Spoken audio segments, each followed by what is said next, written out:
on the Romney Marsh.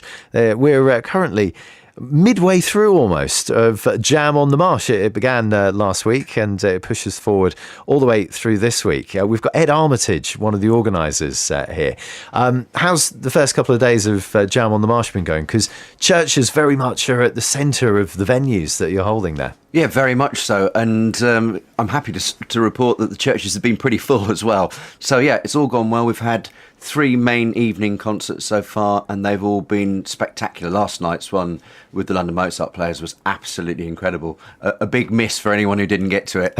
So difficult to get a ticket for some of these things. Yeah, 4 of them across the week are sold out, which is great. But the sort of bigger concerts, there'll be tickets available and or just turn up on the door. Now, we've got Molly Parsons-Gurr. She's a cellist with us. So you've got your instrument with you today. Do you normally play in churches? Because you're appearing at St Leonard's in Hythe next Friday. Yes.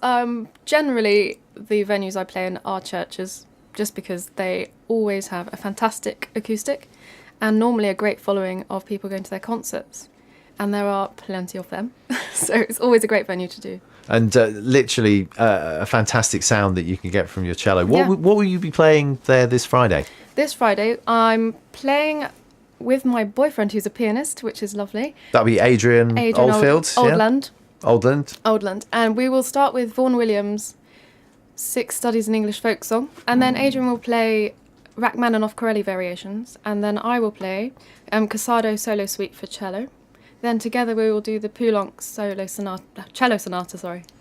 And you get a lot of support from the churches that you visit. Obviously, it helps swell their coffers as well. Yeah, it's great. They do a lot of advertising for us and they help us on the day. They're very, very encouraging and it's always a lovely experience. Right, okay. Well, Molly, you've got your cello with you.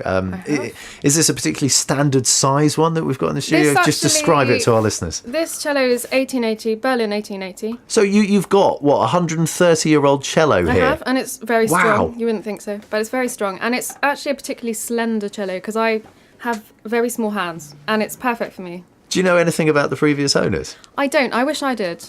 I don't know anything about them. So if it could talk, it would literally sing. It would. Well, what are you going to play for us now? A short excerpt of some of your concept. I'm going to play part of the Casado Solo Suite, the first movement. Well, this is Molly Parsons-Gurr here on BBC Radio Kent.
Fantastic. Even more impressive, the fact that there are currently 6 of us here in the studio and you've still got the elbow room. Only just. to do it. How long have you been playing for? 14 years now. I started when I was 13 and I started only because I was in assembly at school and the music teacher came on stage with a cello and said, "Nobody's playing this cello.